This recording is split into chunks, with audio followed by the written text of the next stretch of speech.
This should be good. And we'll start in three, two, one. Hi, everybody. This is the one and only Mr. Dennis Diaz, Commander in Chief of the DX Task Force, a task force that rescues men, women, and children from sex and human trafficking. And tonight, we have something special for you guys. So, throughout all this time on Unchained, Voices of Survival, I've been looking for somebody to make season one, episode one on this particular show. And I wanted somebody really, really special, somebody that really been there, somebody that can actually prove it and the whole nine yards. And ladies and gentlemen, fair warning to start. You guys gonna be hearing things that might not be on your best interest, things that you probably have never seen or even thought of before. It's really important when once we bring this amazing, strong woman, mother of two, unbelievable, great woman, and like Vermont Law. She graduated with her doctors, I believe. Like this, she is insane. Trust me. And there's also something to her that happened in the past. And when I created the show, I wanted to make sure that people out there that are still living in this life, and if you know I'm talking to you. And it's really important that you hear these testimonies, these real life testimonies, these voices of survivors that have been through it to give you encouragement to step out. You're not alone. But it's really important either call the DX Task Force 203-519-6008 or dial 911, whatever it takes. I want you to be out of it. This is a really insane thing that happens. It's a problem, it's a pandemic worldwide.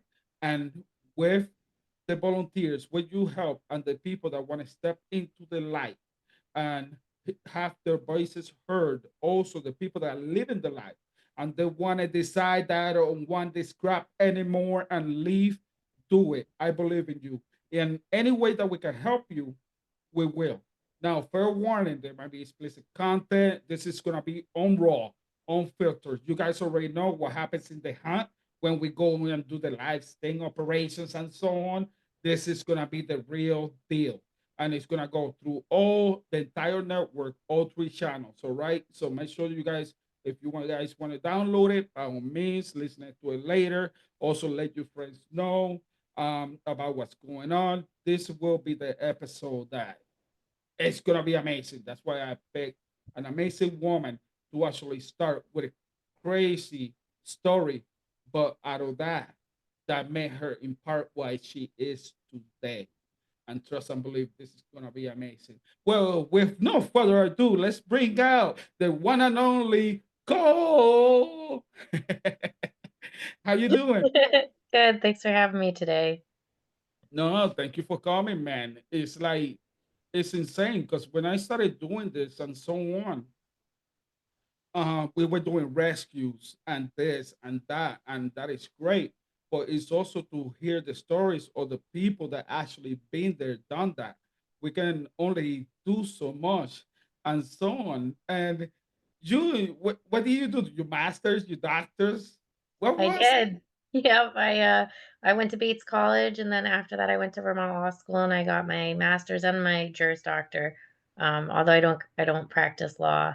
I did, yep. That's awesome. You know, I was on your Facebook being a spy. And absolutely. And there's something that caught my eye. So I know that you do poetry, and Yep. it's actually pretty hard. Like if you would take your poetry and make it to like 15-minute clips and so on, that would be really cool. And that's what I was Yeah. thinking. Absolutely, and that's one of my thoughts when I we are opening a Roku channel as well, and I think that would be cool. Yeah, Definitely. I'd be happy to read some poetry. Yeah. Awesome. And so I was scoring because I do like your poetry, and the links and so on is gonna be on the show notes, so you guys can check her out. And telling you, you amazing, the best. Um, and I kept scrolling and I saw something about a knife, a military knife, and a scar that you have. What Yep. is that all about? So that's just one of my many injuries from being trafficked as a kid. But a guy stabbed my left shoulder with a knife. I have a big scar, and he said he would push it through and pierce my heart if I made any noise. I think I was about 9 years old, so couldn't make any noise or scream. I was very terrified he was gonna pierce it through my heart. I was being trafficked on a rich white man's yacht, which there was more than one of those, believe it or not. um, I think it's probably worth noting that I'd say probably 99% of my perpetrators my entire life were educated white men. So it's not, you know, who the media likes to paint. It's not that guy that drug out in the side and so on. And for Harvard professors, people who write books on stuff. These are the people who are buying kids. People who write books on dissociative identity disorder and teach at top universities. A lot of them are perpetrators of mine because they write about it, about how kids' minds get fractured because they spend their time raping kids and torturing them and fracturing their minds. So there's a lot of people out there who are kind of painted as reputable scientists or reputable professors in academia who are some of the most heinous rapists and serial killers out there. and everything that she's saying again is factual. This is not a game. This is not to put any business down and so on and so on. There's no computer. This is real life, real stories. That's exactly what it is. What one thing that I don't get. So everybody's seen the movie Taken and so on, and I'm Yep. gonna find you and I'm gonna kill you, and so on. But even in the movie, you got the rich white guys, and I don't care if the white, black, I don't care. I'm Puerto Rican, I'm brown, man, I'm brown over here. Nobody cares. Just a All beautiful. populations are affected and all populations have perpetrators. I just think it's important to note, what the majority is, but it's also important to remember every victims come in every shape, color, and size, and so do perpetrators. Absolutely. And what do you think they get by that? Yeah, I mean, I'm trying to picture. So somebody grab a knife, obviously with the wound that you have, that the scar that you have, that's a pretty sharp freaking knife. And they trying to put a, they say if you talk or say anything, we're gonna put it right through your heart. What are they getting out of that? And this is a 9 year, by the way, 9 year old girl, a baby girl, 9 years old. Even my daughter is not like I this. think most of the people who buy children do it for sadism. And I think a lot of people I spoke to an author and he writes about trafficking and I told him that I think your assumption that it is driven by monetary reasons is false. Because most of the people who raped me, if they were given a chance to have a fistful of money or punch a kid in the face, they would totally pick punching a kid in the face. What they get out of it is that they're sadistic. They like making children suffer. Rape is not about sex. I don't even think it should be called sex trafficking. I think it should be called rape trafficking because a child can't have sex. I was being raped as young as 2. A 2-year-old can't have sex. That's ridiculous. So I think it should be called rape trafficking because that's a more accurate portrayal of what it is. They're trafficking in the torture of children. They're trafficking in sadism. They do it because it turns them on to torture and hurt someone who's small, and I will never understand it, but it's true. It's there. That was the one thing that all the perpetrators have in common. They don't do it just because, hey, kids, I have a disorder and kids turn me on. No, they do it because the power of hurting someone who they can have complete control over. There's a reason why they sort of lose interest as you get older, and a lot of it's called ritual and mind control abuse cults. And the reason is that, it's not as fun to torture an adult. They're not as vulnerable. So I think the reason they do it is because they get off on it.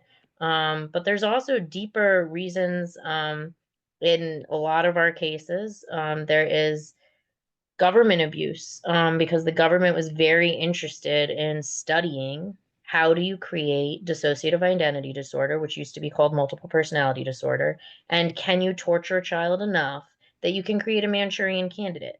So you can create a child who would go out and be a sex slave for high-level CIA operatives and maybe even be a spy, and then they won't even remember it, and they'll go to school and they'll be normal. So the CIA was really interested in this. The first phase was called Project MK Ultra, and a lot of the top universities like Harvard were involved. They don't deny it. You can look it up. It's, it's all on the record. This is a real program. Harvard admits they did it. And I was a child, and both my parents were involved in the program, and both of them taught at Harvard. And part of the study said children who are third generation molested by their family are the easiest children to give did to. So my parents, who were both second generation, thought, hell, we should get together, sell a couple kids to the project. So part of it, I believe, is has to do with this government abuse, which I'm far from the only victim of. It's actually shocking and horrifying if you start looking it up or going to survivor groups to find how many people are survivors of this program. And then there's a whole other type of torture called RAMCOA, which stands for Ritual Mind Control and Abuse, and that tends to be more generational, and you might see a lot of schizophrenia in the family, which is actually created by the abuse. So my mother's side of the family is almost all schizophrenic, and they are part of a multi-generational cult which abuses children in order to create who knows why, right? Like it's just who knows why. I will never understand the motives of anyone who would kill and rape a child, but this is multi-generational. So I was part of this cult, and the cult involves, torturing a child. The torture is supposed to start in the womb to create ideal dissociation. They start shocking the mothers when they're pregnant. And then when the kids are born, they prick them with needles. And if the child will accept comfort, they will actually kill the child, because it means the child won't be programmable to dissociate. Um, so there's a couple really good authors. My favorite is Allison Miller, who's a psychologist who writes about this. And I had to read these books just to understand what had been done to me, as my memories came back and I looked at my scars, and, certain things didn't make sense. Like, how could I have this image of, like a ritual where people are being burned alive and forced cannibalism? I must be crazy. And then you read the book and you're like, oh shit, every single trigger I have is listed in this book. Oh, wow, every single torture I have had nightmares about. That's interesting. I've had 30 nightmares a night my whole life, and I have everything in this 500-page textbook. There's not one thing I don't have. So reading those books helped me. Kind of, it actually says at the beginning, don't read them if you're a survivor because it's too triggering. Read them if you're a psychiatrist treating survivors, but I ignored those warnings. Um, so in my case, there was multiple things going on, but I found that's very common because I think the truth is the people who work for the CIA and torture kids don't have kids, and the people who are in family cults don't know how to create brainwashing. So that it is very common that there is a teaming up of one parent, who has a CIA background, and one parent who has a ritual cult background, because then they both get what they want. The CIA person gets a child to sell to the government, and the ritual cult gets the brainwashing skills and of torture that the CIA has to offer. So I think this is actually a really common pairing of parents for people who are in my situation, which sadly is a lot more than our government and most people want to admit. Um, so that is a long-winded explanation of some of the reasons I was being tortured from a very young age. The first torture I remember and murders I remember, I was 2. But I would guess that that was not the beginning of awful things that were happening to me. I was born purple and not crying, and the pictures I don't really look normal. And I was born at home, and my parents waited 6 weeks to get a birth certificate, which kind of fits in with what I read in that book about, wait to see if the kid is programmable, with pinpricks. So I'm pretty sure they were doing that. I also have a really concrete memory. When I was in kindergarten, my parents had put a staple in my shoe. No, in daycare, sorry, in daycare. A staple that kind of pierced through the bottom of my shoe so that it would poke through my foot all day so that I would learn to dissociate pain during the day. And my daycare teacher found it and she was horrified. And she called in my parents. And I remember they put on this elaborate show. They were like, "Oh, we just bought those shoes. It must be a factory defect. Oh no." And I remember I'll never forget my daycare teacher's name was Krishna, and she did not believe them. I will never forget her face. She did not believe them. But here's the thing. I'm pretty sure that my father went and threatened her cuz years and years later, he took me to her retirement party, and he has never taken me to anything social. He is highly antisocial. And I think it was to say, haha, remember when I threatened you? It's just so the MO of these sick serial killers. So that's my guess is that my daycare teacher had a lot of suspicions and she was threatened by them to stay quiet. It was very hard for me because this daycare teacher showed me a lot of love and affection. And after she busted my parents, she pretended I was invisible. And I think it's because they threatened her. But as a small child, when that was the only affection I got, it was noticeable to me that her demeanor towards me really changed after that sit down with my parents. But she was far from the only one in my childhood to say, this is pretty weird. Yet somehow, I was in the ER every 3 weeks, tested for STDs at age 4. Somehow nobody ever thought DCF should be involved, ever. I missed more than half the school year in kindergarten, fourth grade, and sixth grade. The only theory I have is I know for a fact I was being raped by some police. So I wonder if those police were very involved in the reason why DCF never got a report on me. But there were 3 police officers at the Cambridge police station who would rape me as a small child annually at their open house party in the police station, actually, in a downstairs office. And then they would put a gun to my head and say, if you ever tell, bang, bang. And they would all fucking laugh. I was maybe ages 6 to 9 every year at the holiday party. It was to instill in me a terror of police, which worked because until my memories came back every time I saw a police, I felt like I was going to die. That is absolutely why, and it's a very common thing for cults to do because if they use the police to terrorize you, you will never go to the police to report that they are abusing you. And that's a really good point. One That's of the 3 police who raped me is, luckily, has been found guilty of child rape. His name's Patrick Rose, so at least one of the 3 bastards is in jail, but I remember 3, and there's only one, unfortunately, who is in jail. Um, but that is really the only theory I have is that there were police, who were raping me as a kid, and that is the only reason why, like, DCF never got a report. But it's very hard once my memory returned and I could go and request my medical records and my school records. I gotta say they belong in a textbook of abuse, and it's kind of horrific that nothing ever happened. Like I wrote poems about being raped that won the library contest and were on the front page of the library paper at like age 11. And like, unless you have a mental handicap, you can't read it and go, yeah, that's normal. mhm. It's got a line like, a knife, a toy, a sharpened toy plunged deep inside my joy. Like, I just want to die. Like, yeah, this is totally normal for an 11-year-old to write. Like, um, but it is hard, looking back on how much there is. And that still both my parents, one's a professor, one's a minister, neither's in jail. They're suing me for defamation, actually. This show should help them, piss them off some more. Oh, nice. Let's go ahead and submit this to evidence for the lawsuit, shall we? So, did your parents ever give you an explanation, talk to you about it, anything at all? Especially now that you all has become such an amazing, great woman.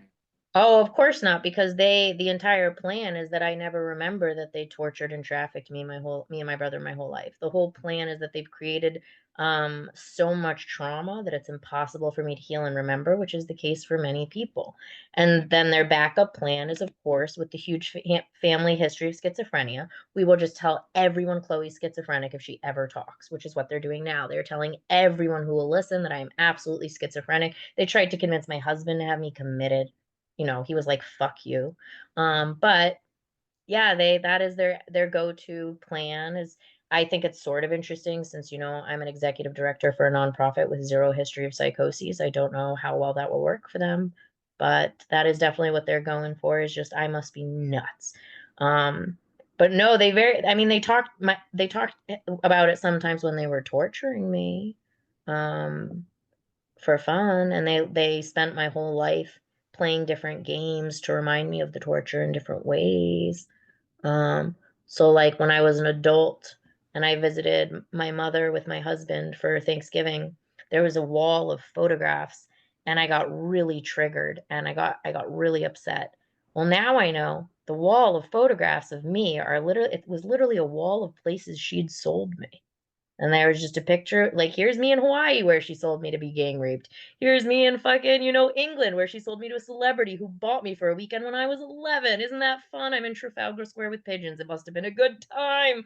Hey, so she was really into this thing where she would rape traffic me for like 1 week or 2 weeks or 3 weeks. She would tell everyone she was taking me somewhere. And then at the end of the trip, she'd do one day of fucking photos, right? Like, here, we're gonna go to all this. So then I would get back and people would go, how was Disneyland? Where she murdered my best friend and I had to deal with two fucking bodies in a bathtub. And I would just dissociate. I would literally not know because that's how much trauma works. My brain would turn off when people said, how was your trip? And I'd stare at them. And then Hillary would go, oh, why don't you go get your photos, honey, and show them? And she'd pull out her fucking photo album of trophy photos she took the last day of torture, the last day after. And we'd go through the photos. So, like, if she sold me for 3 days to a celebrity in England who raped me for 3 days straight, then at the end we made sure to go to Buckingham Palace and Trafalgar Square and get some really good fucking photos. So that photo's on her wall. So the whole wall just was photos of me. And we walked in and my husband's like, oh, look at these pictures of you all over the world. And I'm like, oh my God, I fucking hate her. I fucking hate her. I want to leave. I want to die. Oh my God. And I don't know why I feel this way. And now, in hindsight, it's like, yeah, well, wow, that's pretty awful. It's a fucking trophy wall of places your mother fucking sold you. Um, in Hawaii, she was so confident that you can look it up and find the newspaper article. She got in the paper with my brother at the drive-in movie theaters while I'm being gang raped. Like, no, like she doesn't get no, where's your daughter? Where's your minor daughter who you have custody of? Like she was so cocky that she got in the paper and you can look it up. It's like she's sitting in the front row with her son at the drive-in movie theaters and she's like, we're having so much fun because they don't really have drive-in movie theaters in Boston where we live. Ha ha ha. I got in the paper. My daughter has 5 men raping her. It's so fun. Yep. That's my mother. That's freaking insane. Yeah, I had hip dislocations from how severe this assault was. And when we got back, my mother told the doctor it was because she took me cliff jumping. She made sure to get a photo of me cliff jumping. So that story made sense. Got to get the day of trophy photos. And you know Absolutely. what the worst part was? Was What at is the end of every trip, I got to have every kid and every parent tell me how lucky I was to have my mother who took me on all these wonderful trips. And did I know how lucky I was? Every time I was fucking raped, I got to hear from 20 people how lucky I was. My whole childhood, birth to 18. Thank you very much. Yes, thank you. It was wonderful. Yes. Doesn't it look fun? My whole that? life. That's and we still going on the early years. For how long Yeah. for you parents out there, I'm telling you right now, like protect your How long did I don't honestly know. I know that I was sold at 13. I don't know if it went all the way to 18. I really don't. My memories are still coming back and it's still kind of the timeline and trauma is really confusing and it's a lot to process. I do have a memory of being trafficked in Costa Rica when I was 13. And I think I was probably trafficked after that because my father sent me for months alone to Argentina and Spain and Bolivia when I was like 15 and that seems kind of weird and I don't remember that much. So I'm thinking maybe it didn't end at 13. Um, but I'm not quite sure. I'll probably know soon because the way that it's been working is my memories came back in July and I had new memories of rapes every single day for 5 months. And then it had tapered down to new memories about once a week and I'm hoping someday it will be over. But I honestly don't know, and no, neither does anyone in the world. yeah. How do you even try to cope with all this? Like It's you impossible. getting raped, you getting fucking raped by your parents and everybody else in between. And that's why I made a reference to the movie Taken. There's a lot of reality to that. Yes. And by the way, for people that number fair warning: do not be going to the black web, to the deep web, and so on and so on, because I'm mentioning it. Actually, just stay the hell out of there. But the fact of the matter is, this still happens on the deep web, and there's people when you go into this room, picture it as a Facebook Live, everybody, or even a Zoom meeting like we are doing right now. Everybody goes in, and they bring in the camera. There it is, and they got a family. They might have a young girl. They might have an entire husband, wife, brother, sister. You never know. And they actually put bids on what's going to happen to them. Whoever gets the highest bid can actually dictate, oh, I want the father to try to do something to the daughter, or I want them, I want you to kill the daughter first, or the Jesus fucking brothers first, Christ. and so on. Like, this is actually happening. That's why they call it a deep web, the It's back so awful. door, and this and that. But all this does actually happen, and it's insane. And I, to this day, for all the rescues that I have done with my team and so on, I wouldn't even have an idea. Like, how can you actually move past this? And by the way, still witness. This is only this is only been 20 minutes. We already talking about rape as a child. We already talking about children getting murdered, killed, and so on.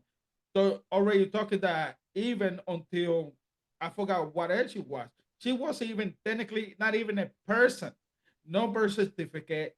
That she already learning about torture techniques. And by the way, some torture techniques, I'm a Marine combat veteran, we do use when it comes to terrorists because they use what their human rights and so on.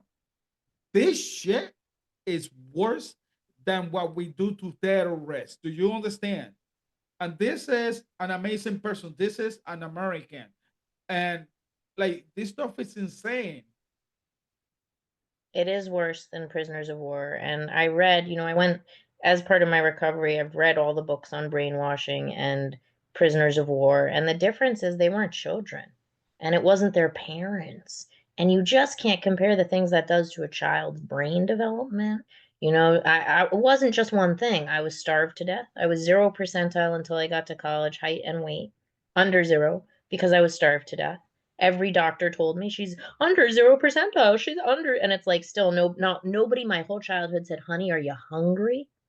Not one person. And I think that's fucking disgusting, to be honest. I run homeless shelters. If I saw one kid who looked like me, I'd be on the phone with 6 different fucking entities.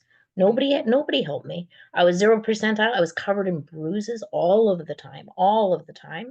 My parents said, oh, she's so clumsy. She's so clumsy. She's so clumsy. Look out for parents who got a reason for fucking everything. Look out for them.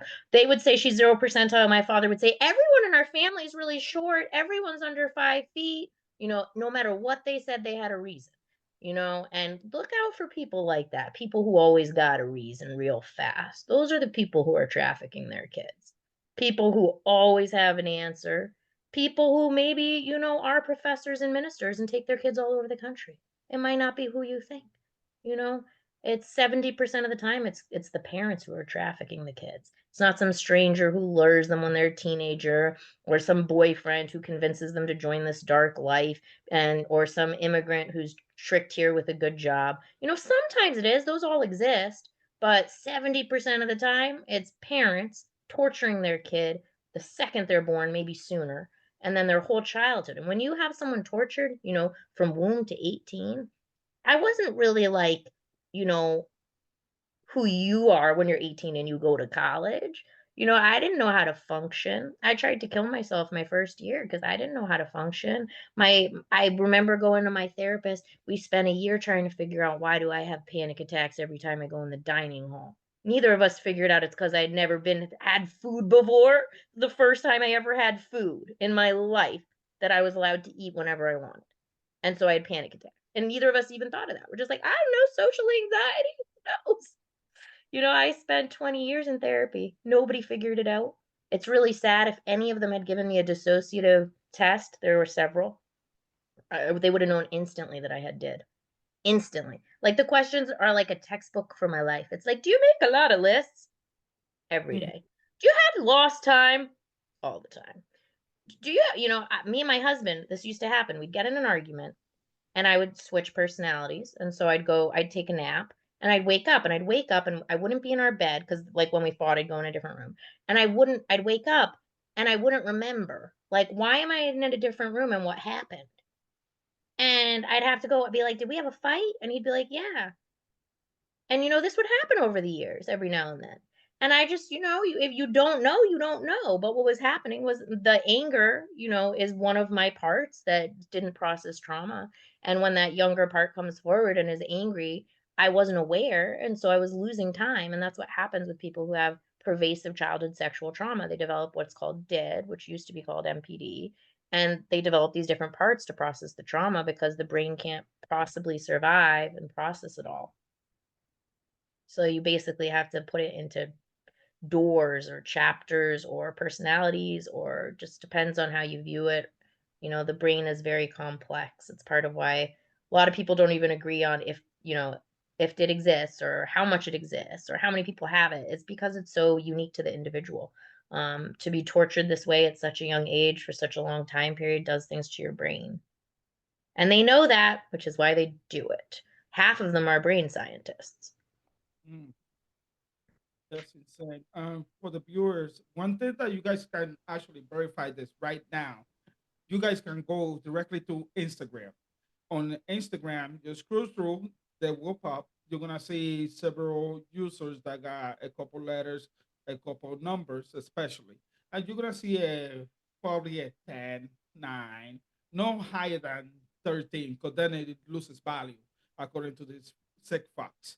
Then from there, what you look at is they will be looking like bathing suit or trying to do anything that is gonna try to pretend like they're doing anything to adult, but they will do it with a lollipop and so on while looking at the camera.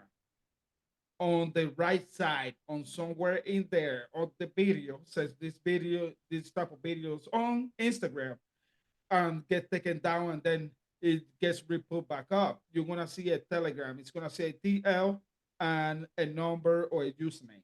If you were to take that and go on Telegram and put it there and just send either a wave or say type hello and so on, the next step is they're gonna tell you, hey, listen, we need um it's gonna cost $20, $50, $100 on crypto, and this is where to send it. And some people will give you examples, and in which is FBI, CIA, Secret Service, anybody who is listening on this, police officers, any other private organization. The reason that I'm telling you this just like that, she gave you the example. She actually went through something similar. All right. And now I'm telling you how to do it because this is a team effort to be able to do the rescues. Right now, there's a lot of people, a lot of girls, even boys that are getting raped right now. Kids getting fucked by their parents or they sell them, especially in poorer countries because $10 is Hotels, $10. hotels are so freaking complicit. Every day I was in and out of hotels with men, with women, unconscious, bruised, dozens of hotels. And I'm not the only one. I know lots of survivors. So, hotels are freaking complicit. They need to be calling when they see this shit. Kids shouldn't be carried in a room with one person, carried out with another, unconscious all the time. Swear to God, I was drugged and unconscious more than half my childhood. I mean, how many times can a child sleep? People should notice. I know, right? If anything, healthy shower is gonna be out doing something. That's for sure. For years, I had these nightmares of I was just in elevators and they were going all these weird angles, like they were going horizontally and they were going up and I was falling and I was dying and I was dizzy. I had those my whole life. It's not until my memories came back I realized of course they did because every time my mother trafficked me, she would bring me to the hotel room, pick me up, and then when am I coming to off the drugs and the horror of rapes? In the elevator. And I remember thinking one time when I got in an elevator, I'm not afraid to get in an elevator. So, what kind of a person has nightmares of elevators who doesn't have a phobia of elevators? That seems weird. And now I'm like, oh, I guess it makes sense. Oh yeah, it's really insane. I think that's like the coming out and coming from type of thing. Yeah, It, so that was my mother's thing was that unless it was a celebrity who nobody would believe, She always wanted me drugged, so that was the deal. She actually wrote in her journal, "Because I'm unconscious, it's fine. I'll never know what was taken from me." She said, "May she never know what's been stripped of her." She literally like, that was her rationale. If I drug her all the time, it doesn't even count she's being raped. This is for money. What is she looking for? Yeah. Both excuse me, sorry. Both my parents made a lot of money off of rape trafficking their kids. Just ask yourself how come a part-time professor and part-time minister each have a $3.5 million mansion. So money was a perk, but like I said before, I think sadism is the biggest piece. I think I know for a fact my mother would have done it for no money because she would sell me at gas stations. She would sell me on the gas station changing table when I was 7 years old. To be raped was the first time. And she would sell me to truckers. And I know they weren't giving her much money at all. And I know she didn't care. I know she did it because the truckers smelled and I was really scared and it was more traumatizing for me. She did it because it was more traumatizing for me. I mean, my husband and I have been together almost 20 years, and I've never been able to go in a gas station, and now we're both like, "Oh, gas station bathrooms." Like, I will pee on the side of the road. And he used to just be like, he was so nice, never made me feel like I was a freak, but he'd always be like, we were just at a bathroom." And I'd be like, "I know, I don't wanna go there. I don't wanna go there. I just rather go on the road. I just think the road's cleaner." That's what I used to say. "It's cleaner. It's cleaner than those bathrooms." And I said that for 16 years and neither of us realized like that's because I was raped at 7 in a gas station bathroom and I never got over it. Like it's not like cuz they're not clean. Nobody pees on the side of the road for 17 years cuz the bathroom's not clean. Like, and it's interesting, when you get your memories back, it's like, yeah, I did kind of feel crazy my whole life. Like everyone diagnosed me with depression or anxiety, but like I always knew something wasn't right. I always knew my heart was kinda broken and my mind was kinda broken, but I didn't know why. And I know I'm not the only person who feels like that. I know there's probably a lot of people in their 30s and 40s who went through a horrific childhood like I did, and their brain had to turn it off to survive. Um, and so, if you're listening to this and you have a lot of lost time and you make a lot of lists, and sometimes you don't remember if that you got in a fight with your husband or what happened, and you wake up somewhere else, maybe you have did. Absolutely, yeah. I encourage everybody to actually dig through, and if you been in something like this, sometimes getting you voice heard, bringing it out there, is part of the therapy. We're not here to judge you or anything like that. It's all part of being able to bring it out there so other people can also step out of it. If you are in the life, man, number one, try do your best. I know it's not easy. I know that a lot of times people stay in that situation because they feel like they got nowhere to go, and so on. It's really important that you try to step out of it, and because the only way that you're gonna end up out of that, most of the cases, is dead. So I it think that most people don't have the choice. I think most people are trapped. And I think that it's even a misconstruction to think that there are prostitutes because I think that probably most people have been tortured and traumatized into this life. Not, I don't know that it's everyone, but I think a high percentage. And I think that when you are, starved, beaten, stabbed, raped from the age of 2, like it's not a choice to leave because you have been conditioned and brainwashed and programmed. I mean, the pedophiles and the pimps, they know all about brainwashing and they know all about torture and they know all about how to spot which little girls and boys are being raped at home and are really good targets. So, I think there's less free choice than people realize, and that's why we need to like it's the doctors who need, how many doctors told me to stop lying about chest pain and stomach pain when I was a kid? Dozens. You're scaring your parents. No, you're ignoring a raped child all the time, you know? So I think, doctors, they missed all the signs. Teachers, they missed all the signs. It's doctors, it's teachers, it's police, it's social workers. I think they're the ones who need to be focused on getting people out of trafficking because the truth is, most of the time, the victims aren't going to be able to because they made sure we didn't have the tools to be able to. I'm an outlier. It's why I loved that book and read it like 3 times, the Malcolm Gladwell book. I was like, "That book, I really like it." Now I'm like, "Oh, shit, that's funny." I would definitely call myself an outlier. Another funny thing is, I actually physically stopped a murder at a shelter I was running, and at the time, it seemed so bizarre. Like, I have this background in social work, like, I'm very, like, nonviolent. Like, I was like a CIA agent. Like, I ran in there in point 0.2 seconds. I, like, shoved a grown man off another man who was trying to slit his throat. He, like, threw a frying pan full of hot oil at me. I, like, dodged it, and then I shoved him again down a flight of stairs, and he left, and I saved the guy's life.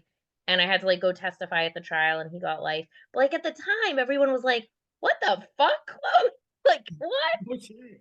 And now it, like, makes so much sense. It's like, of course I could do that. Like, my whole life was doing shit like that. But when it happened and I didn't have my memories, it was so, like, "What do you mean? I have 2 kids at home and I'm jumping in front of a knife? What is wrong with me?" But there was a part of me, that was a veteran that is very used to those sorts of situations and knows exactly what to do in those sorts of situations, and that person said, "No one else is dying on my watch." So she jumped into action. But it was a little bit funny, I have to say, when I had to go to court, I was very anxious, and I thought, "It's not like they're gonna show a video of you on a huge screen when you're gonna go in there," and that's exactly what they did. They had, like, a video, and they showed the whole video of me stopping the murder, and then, the state's attorney got up and was like, well, first that guy's attorney got up and he said, "He wasn't intending to kill the guy, because if he was intending to kill the guy would be dead." Not a very good argument. And then the state's attorney stood up and goes, "Well, he did try to kill the guy. He's not dead because Chloe shoved him down a flight of stairs." That was my favorite part of the whole trial. Um, but I didn't really enjoy it. Like, I don't really enjoy I hate our criminal justice system. There's a reason I don't practice law. I believe that it is built on racism and misogyny and slavery, and you can't really work within it and create change, which is why I went and got a law degree and I'm not a lawyer. Because I think the system is just fundamentally broken and that you can't work within it. It is modern day slavery, and there's no way to work within that system.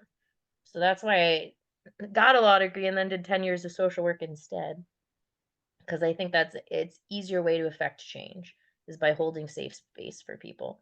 And I think the most meaningful thing that anyone can do for survivors is just hold safe space and believe them.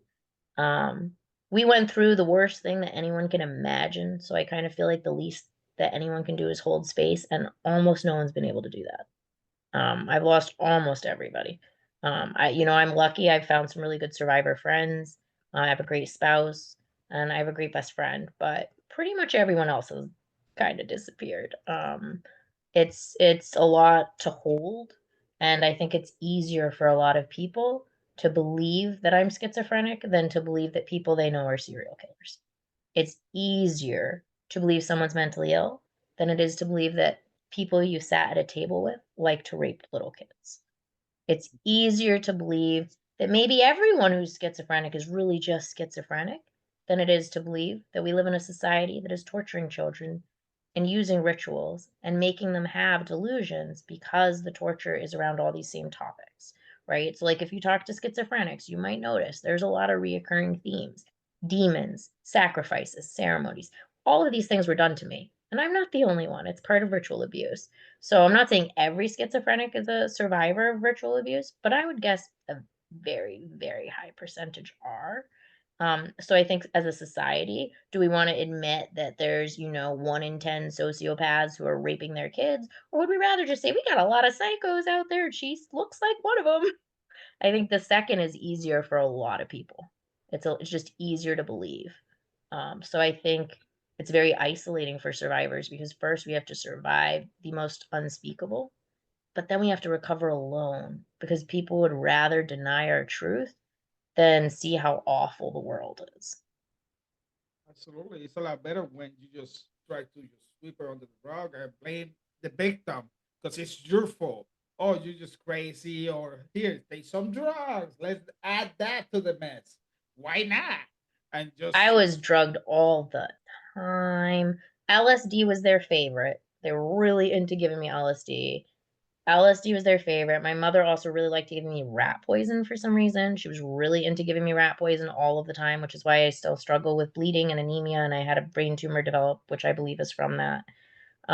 Luckily, it has gone away as part of my healing, which is kind of a miracle. holy Uh, shit. I think it's from directly from my healing.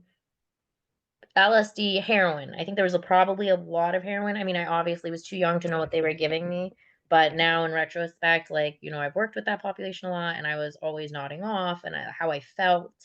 I've been given morphine in the hospital. It was pretty similar to how I remember feeling about half my childhood. So I think I was on a lot of LSD, a lot of heroin and rat poison, and I was starved.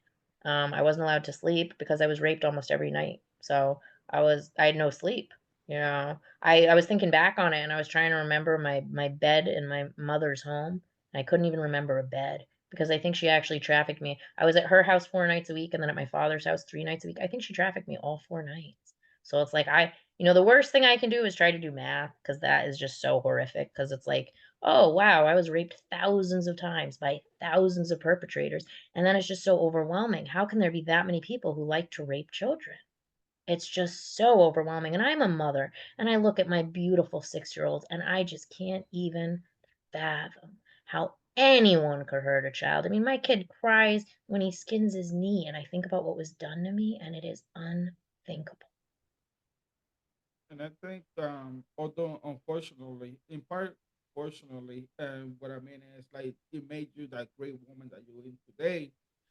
Your children, based on that, your children are actually gonna somewhat benefit because you know what to do.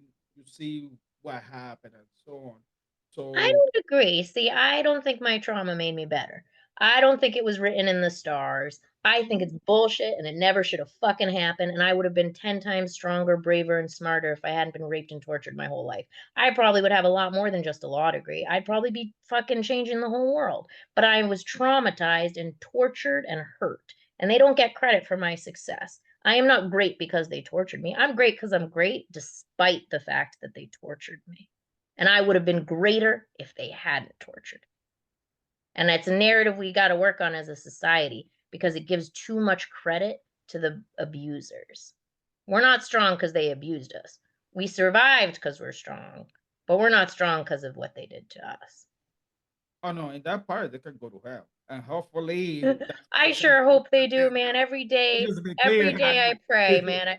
I pray I'm gonna get a call that the FBI has arrested my parents every night when I go to bed. And I'm an atheist, but that's how much I want it. I'm praying. that will be the day, and you never know, it might be coming soon. God, I hope so. Another thing is I got a list of like 30 prominent rapists, and I'd really like to go to a lot of them are dead now. I would love to just do like a piss on the grave tour if anyone wants to join me, where we just go and piss on the graves of some of these people who brutally raped me as a child.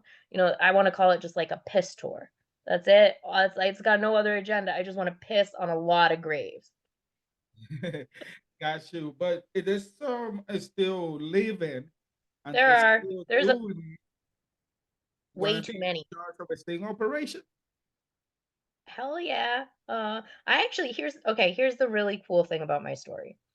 Um, there was a part of my system, whatever you want to call it, personalities, that I call the recorder. What she did was keep as much evidence as possible my entire life, and I still have it. So what I have is quite impressive. I have all my childhood journals dated that include entries and drawings about rape. I have journals I stole from my parents as a child that are theirs that have stuff in them. I stole my father's hard drive. I mean, it is amazing. So I have photos of missing, I believe I have photos that may have missing children in them. Um, I have a lot of shit. So here's the crazy thing. I have 2 30-gallon totes of evidence, and I just haven't been able to find the right person quite yet. Um, but I have a lot of evidence, and, the one thing that gives me a lot of hope is I read stories of other survivors, and they don't get justice, and the difference is they don't have as much evidence as I do.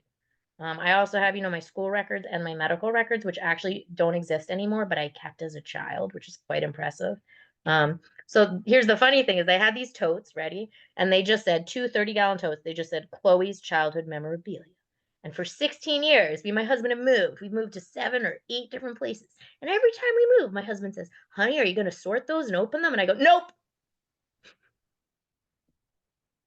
Your And what do you husband know? will think that So you when my stupid. memories, right? So when my memories came back, I went, "Oh shit, what's in those fucking totes?" So I started going through them and I wrote 400 poems when I was being rape trafficked. I don't know that there's even a book out there. I have to look. So that might be a really big deal when I publish it because they're poems I actually wrote as a child while I was being trafficked, and there's about 400 of them. There's my childhood journals. Like I said, there's evidence I stole from both my parents. There's photographic evidence, a lot of it. Um, and if my parents are listening to this podcast, it is not at my house. You're not gonna have any luck if you come here and try to steal it, you dumb motherfuckers. Um, Right. Challenge accepted. um, they are very much trying to silence me. There was actually a kidnapping attempt of me about a month ago, in a fucking parking lot on a Saturday shopping. Um, and they stole my phone and tried to get me. And I can't prove it was my parents who sent them, but who the fuck else is trying to kidnap me in a Salvation Army parking lot at 1 on a Saturday? Um, so they're trying. They're trying to get me. They don't want this story coming out, and they're getting nervous that they won't be able to convince everybody I'm crazy. Because if I'm so crazy, how am I taking care of my sick husband, my twin 6-year-olds, and I'm executive director for a nonprofit? Sure seems like a lot for somebody who's totally crazy. Yeah, you must be completely insane. Do all that. Like I serious. mean, yeah, I am a little, right, to manage it all, but I hope so. I hope there's so many people who need to be in jail. It's so awful. And it's very traumatizing because the more perpetrators I remember, and I remember people who killed children, I go and I look them up and they're all, oh, look, every single one of them. It's like living their best fucking life. They're still married, they still have their professor career, or they still have their, whatever. And it's each one breaks one of the parts inside me, the younger parts, it breaks their heart to see each one get away with it. And there's just so many of them. It's so awful how many people in our society get away with it. Absolutely. And based on a lot of the things that you're saying, we're not gonna say too much on the show. By the way, I know you guys, the good people, the victims, and the bad people, you freaking listening. Okay, so I'm not that stupid, but um, we'll definitely talk about the show and so on, especially if some are alive. I would love to have a sting operation, and they may after you. And Yeah, I have a lot more details of locations and other things, which I will share not on the show live. absolutely, maybe you have your husband, but if I put your husband on the show and so on, he will come out like bam, bam, bam. Worse than Stone Cold Steve Austin. I Well, go, what's funny is I'll never forget the moment that my husband met my mother, when I was in law school. And after I told him, I never liked either of my parents, even before my memories came back, especially my mother. I had her saved in my phone as Satan. I tried to see her as little as possible, but he met her and he said to me, "She is the worst person I've ever met in my entire life." And I was so shocked because he's actually a really kind person. He never speaks negatively of anyone. And it was such a strong statement. Like to this day, it might be the most strong statement I've ever heard him make. And I look back on it and I'm like, oh my God, like part of him knew, like he could see the sociopath in her. Most people don't see it, but he saw it. And she hated that he saw it. And I realized recently that when she visited me one time, he called her on something like, she said something about building a treehouse in our backyard. It was like just her typical, just being weird and creepy. And groomers like weird kid-like stuff because it's how they groom children. So an adult liking a treehouse is just so typical of them. So she was going on and on about how we needed to build a treehouse. And my husband turned to her and just said something like, "Thanks for that super unsolicited advice." And she turned around, and now I realize she poisoned both our dogs. She, both our dogs went into acute liver failure right after this. And I'm like, God damn it. When I started putting it all together, and I didn't even want to tell my husband because I knew it was because of what he said, and I didn't want him to feel bad. But I was like, I gotta tell you something I just put together. I'm like, she poisoned fucking Haley and Lucy, and he's like, oh shit, she did. It's because I said that thing to her. I'm like, yep. It was. So his memory, that's the one good thing about having a partner this long is it's validation. He was there for so many interactions with my parents and he saw all the same strange looks. and he saw all the things that I saw, and he's known all my triggers, and they all make sense now. So, I think recovering is a lot easier if you're lucky like me and you're able to get someone who can put up with how crazy you are as you heal for 16 years. And not everyone is that lucky because I was not always easy to love, and no one who's been through this much trauma can be easy to love, because in order to survive, we have to develop, doors or strategies or whatever. And that can look like lots of different things. It can look like anger, it can look like lost time, it can look like really weird mood swings that don't make sense to people. But every emotion someone has, there's a reason. So if you see someone who's acting really unpredictable and their moods are all over the place, maybe there's more going on. And it makes me sad that it took so long. It took 20 years of therapy and nobody noticed I did. And I think it was pretty apparent, and like now that I know what did is and I've read books on it. So I think, part of it is making sure as a society we're creating a social safety net for people who maybe you're acting a little weird, maybe, there's something going on there, and making sure we're providing supports to anybody who's one day they're really calm and the next day they seem like a totally different person. Maybe ask ourselves, are they going through some trauma, or is there some trauma underneath this strange behavior? And I look back on myself, and before my memories returned, I spent 5 years running restorative justice panels, and then I spent 5 years running homeless shelters. And I think a big part of me was trying to observe how do people handle trauma? How do people process trauma? What skills do I need to process my trauma? And I don't think I knew that, but I think that there was a big part of me that was observing everybody and trying to learn the skills so that I could process my own trauma, because it was so much trauma. You couldn't really process it if you didn't read all the books on trauma, which I did when I ran homeless shelters, or get a crash course in social work, which I did. So now looking back on it, I think my career, part of it was survivor's guilt. And I felt like I needed to give back because I'd hurt people, because I had survivor's guilt because other children died when I did not, including my closest friend when I was little, who made me want to live. And I think that most people who go through what I do have survivor's guilt. And that survivor's guilt shapes their life, and it shapes what they do and how they interact and see the world. And I think that's impossible to avoid. It becomes a big part of your identity when your memories return.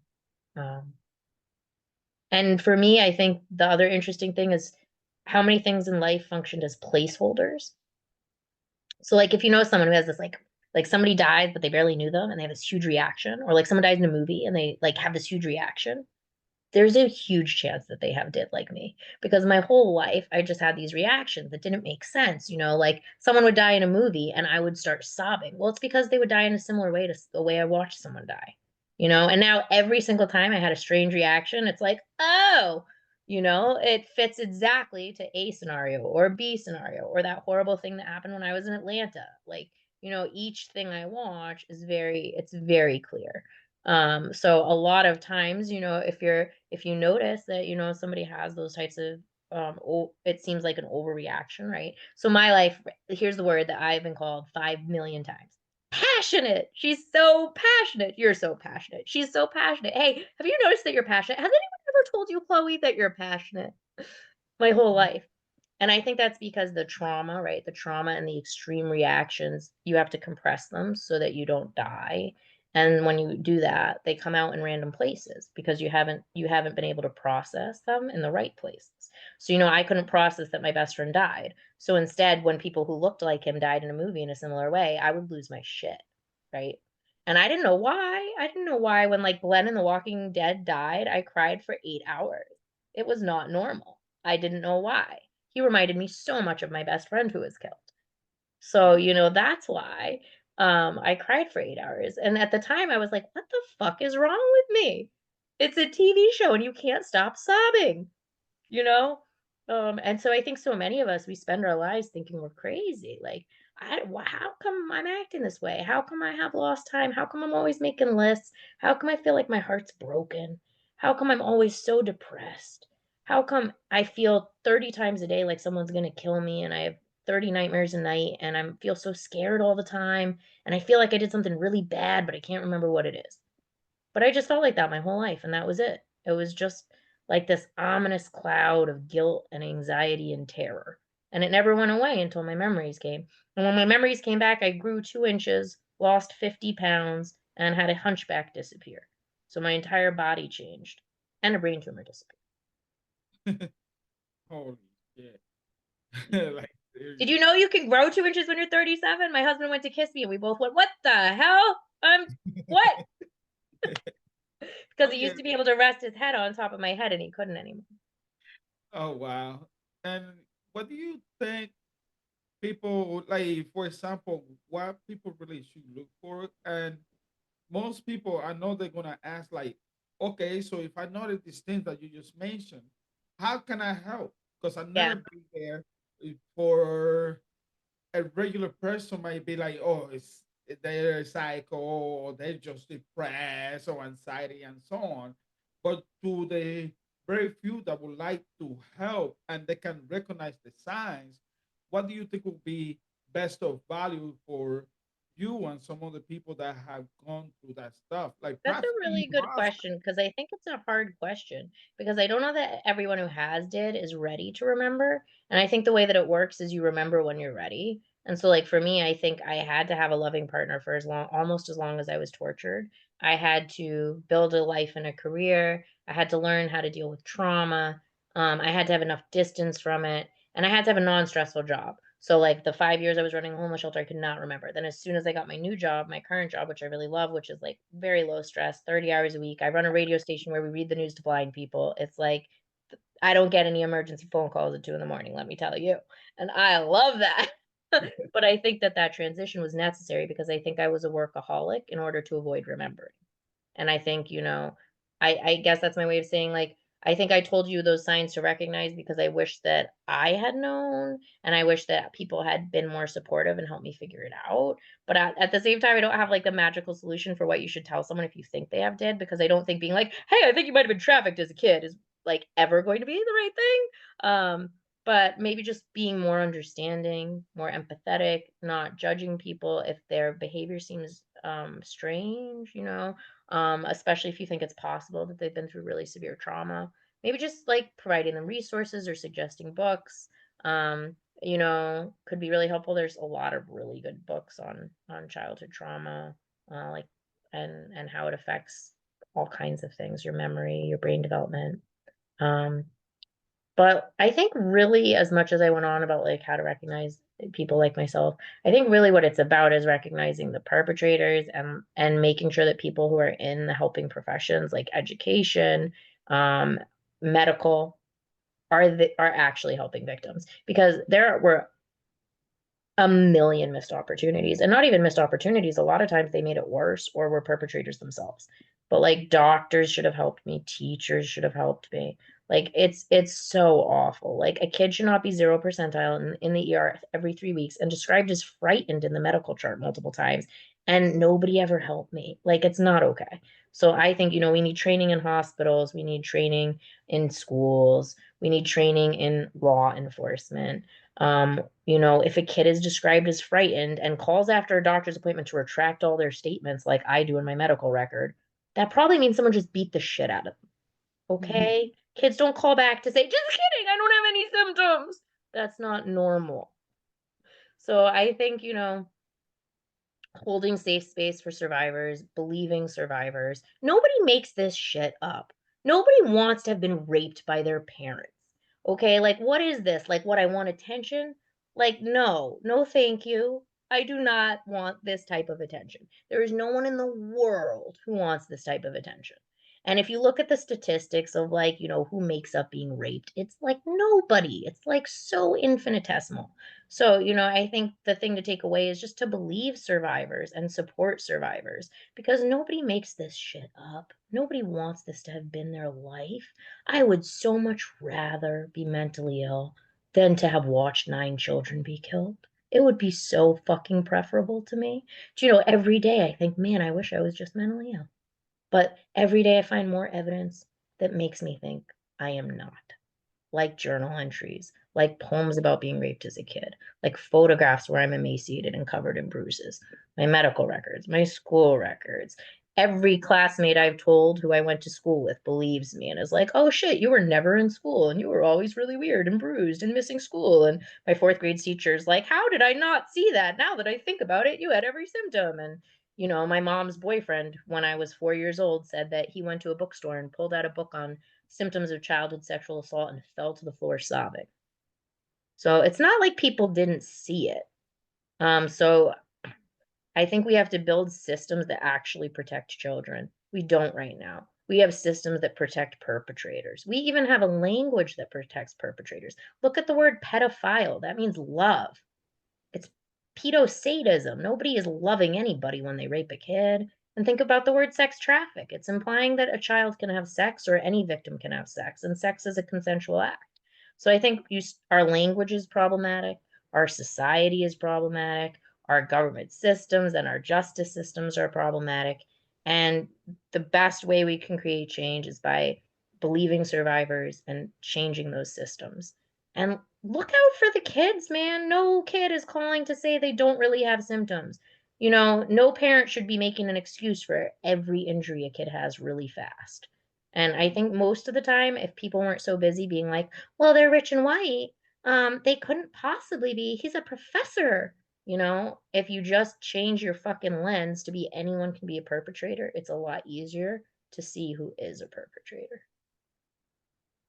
Absolutely, and everybody take everything that she's saying to for note, and a lot of people want to help out there and so on. Listen to her work. She's been there, done that. She lived that type of life, that second in life. That you can actually do something about it. And th- before I actually do that, there's something I definitely wanted to ask you. That you wrote a poem and you do mention it a lot on social media. Something about apples and fingers. I was trying to put like two and two together, but what was that all about? I'm missing half a finger. See, Yeah, so when my mother killed my best friend, she made me cut off his finger and carry it and bury it at a campsite. And when I was little, I made up a rhyme and in my head, and it said 27 steps from the sign to the quarry to the apple tree to the only boy who ever loved me. And it was how I wanted to remember where I buried his finger. So I ate an apple and I stole the seeds and I buried it with his finger because I was really hoping to give him a beautiful memorial. And I thought since he couldn't have a gravestone, maybe an apple tree would grow there. So when I had the memory earlier this week, like a crazy person, I drove 15 hours round trip without stopping just to go right there, just to go to that spot. And it was interesting because it had very recently been dug up and has all new mulch only in the area that is 27 paces.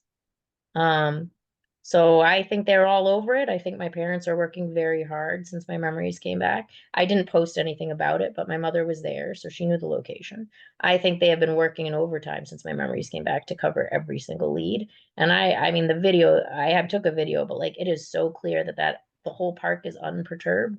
And then the one area right there has just recently been completely redone. So I don't know. My guess would be honestly knowing their MO, they called the park and said, it used to be really pretty, but all these trees are really overgrowing this area. We'd love to make a $10,000 donation if you could just redo. Can you start right here? That's my guess of what happened. Because it's just the odds that it was just redone and it was only in the one area where I thought that tree was. I don't know. I'm skeptical. I think they're trying to cover their tracks. Because I was hoping to, have the FBI find that finger. Since it was like one of my few leads. But the poem is about his finger and the apple tree. And the interesting thing is, before my memories came back, I published 5 books of poetry. And I never knew what my poetry was about. It was always very dark, and people would say, what's that about? And I'd say, it's up to the reader, and I'd feel like a total imposter. But all the poems are actually about my childhood trauma and being rape trafficked and watching kids be murdered. So the craziest part is there are clues about where body parts are and where murders were in my published books. And it's part of why my mother bought so many copies of my books I think she thought it was kind of funny or interesting or whatever, it was like trophy thing for her. Because they never supported me. I remember thinking it was weird because they didn't support me. Why'd she buy so many copies when she doesn't ever support me, in any way? So it was kind of weird. But now reading them, one of my books, the title of the book is 27 Apples. So I now realize that was, a clue that I was leaving myself because one of my younger selves never wanted me to forget that little rhyme. 27 steps from the sign to the quarry, to the apple tree, to the only boy who loved me. So there was a little girl inside me when I named that book who was like, don't forget, don't forget. And I've been like that my whole life. There have been anecdotes I've told over and over that are really weird. One was about a celebrity I met, and I tell it like it's a fun anecdote, but I told it because I never wanted to forget that celebrity raped me. And now that I know, I'm horrified because I told this anecdote all these times. Like, I met this celebrity, I met this celebrity. And my husband says, it was like a compulsion how much you told that story. And I'm like, yeah, now it makes sense because there was little Chloe going, don't forget, don't forget, don't forget. And so now I can see there's a lot of anecdotes that I told a lot, and it's because they're clues. They're either clues to someone trafficking me or something that was really weird and off that, I'm supposed to remember. And so my books of poetry are like that. They're clues to things that happen to me. I mean, they're very now they're it's very surreal to reread them. Because for instance, there's a poem that I thought was totally innocent and I thought it was about leaves, picking leaves off of trees and ironing them in wax paper with my dad. And now I reread the poem, and it's literally about me being murdered and put in plastic bags. Like if you reread, like, and so it's just like the end of the paragraph. I think I'm talking about like raking up leaves, and it says maybe she wouldn't be raked up and put in big black trash bags on the curb. And like when I wrote it, I literally thought it was about like how leaves are like ephemeral. And now I'm reading it and I'm like, holy shit, this is about how I'm afraid my parents are going to chop up my body and put it in black trash bags like they made me do. Like, holy shit. Like, and so it's very surreal experience to go back. I have 5 full books that I wrote. And, me and my husband just thought I was taking poetic license and being a little dramatic. Like or we missed the deeper meaning to a lot of the poems. But there's a lot of lines that are very powerful that now make a lot more sense. Like, I died 1,000 deaths just to speak these words. Well, that seemed a little hyperbolic before, but it sure doesn't now. And knowing this, and I do know for you're gonna be at an event coming up pretty soon, huh? On May. Yeah, yeah, I have a art show Yeah. coming up. They're blowing up a few of my poems. Nice. And guys, listen, everything that she has been saying is the truth. It can be backed up, and I got some ideas. So now will be the time for anybody doing too bad stuff out there to back off or start running. You know how we do the stuff. So you guys know. And if you listen to the hunt, you guys really know. So therefore, something might be coming up that I will say that.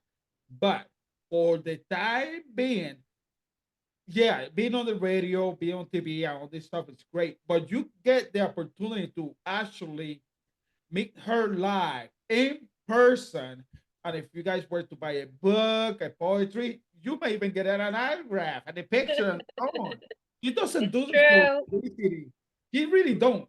That's one of the things that I like about her so much. She doesn't do it for attention or anything crazy like this. She take everything and she puts it away. And just like she said, you listen to her poem, you read it. It actually has a really profound meaning. May 1st. Make sure you guys mark it your calendar, the info, all the links, the flyers, the information is gonna be on the show notes as well. You guys can also look it up on YouTube, Facebook, it's gonna be there, Instagram. You never know. I might get a banner, start jumping around like a monkey and so on. So this woman is amazing. And by the way, shout out for her husband as well for being a great supporter and the whole 9 yards. And then two little His love girls. saved my life, just like my young friend Isaac. Absolutely. And then little girls, they are really lucky to have parents like them. I would definitely, without a shadow of a doubt, actually say that. But who's in Massachusetts? Oh, this is the type of event too. Let's be clear that you want to drive. Maybe you want to fly. It's gonna be on 20 Franklin Street, Worcester, Massachusetts. And it's gonna be May 1st. May 1st. Make sure you mark the date, May 1st All the information is gonna be in the show notes. But I'm not a promoter, right? I'm over here and this and that because I get really hyped up on the stuff that she does and so on. She's not the type of person to be me too, and so on. Like she tell you the truth, whether you like it or not. And you guys heard all this tonight, and so on. But there's a lot more to her. So I'm not gonna be saying all this about the show and so on. I want her to give you the information coming straight for it. But guys, I tell you what, if you guys go to the show, when you guys go to the show, make sure that you guys pencil and pen, get her autograph. She probably gonna have the books and so on. And by the way, the books are being sold. She got lists. I definitely put it on the notes as well because you guys got it. She's amazing. There's a reason that I asked her to actually be on the show. All right, but besides all this blah blah blah, I sound like a promoter. The fact of the matter is, Coach, you want to take it from here? What's going on with this show? Because it looks so cool, man. Thank you. Yeah, I think it's so it's called what's the name again? But they're weaving basically art into storytelling. So I think they have visual art and it's focused on fashion and the industry. So then they're taking a few of my poems and they're going to blow them up like poster size and put them kind of between the different art. Nice. May 1st. All the information is going to be on the show notes. Make sure. And by the way, hopefully you guys get some value from this show and the whole 9 yards. It's really important that we keep spreading the word. If you would love to be on Unchained, Voices of Survivor, by all means, you can always find on Facebook, YouTube, Instagram, so on and so on. If you guys want to volunteer and stop these sick fucks, these traffickers, they rescue these victims from sex and human trafficking. We do that every day. Find missing person. We also do search and rescue, and all this is gets done out of pocket. That's exactly how everything gets done. All right, we're not rich, but this is so important to us that whatever it takes to get the job done and help these people, that's exactly what I do. What we do. Therefore, you guys want to find out more information, how you guys can help, how you guys can contribute, and how you guys can actually volunteer and help all these amazing people. I cannot do it alone. My team cannot do it alone. Teamwork does make the dream, and the I dream tell my boys that all the time. and Skippy, you know it. So you guys can give us a call at 203-519-6008 or find on Facebook and so on and so on. But most importantly, Cole, hopefully I've been saying your name right all this You time, man. have. You Oh, have. we got it. Any like words, anything that you want to let our viewers and our listeners know while we still here? No, thanks so much for having me. I really appreciate it. Thank you for being there. This being season 1, episode 1 of Unchained Voices of Survivors. Stay tuned for next week when we bring actually whole cut. How about your husband? Will Oh, he I can ask him. will I he don't be know if with he'd you? want to. He's like, I don't know. He's got PTSD from all this stuff, so sometimes he just needs a break from it. Understood. I didn't mean to put everything like on you and so on the spotlight, but I think that would be a great idea, even if it's only for 15 minutes. Yeah, let That me ask him. absolutely. But besides that, guys, thank you very much for everything. I love you guys.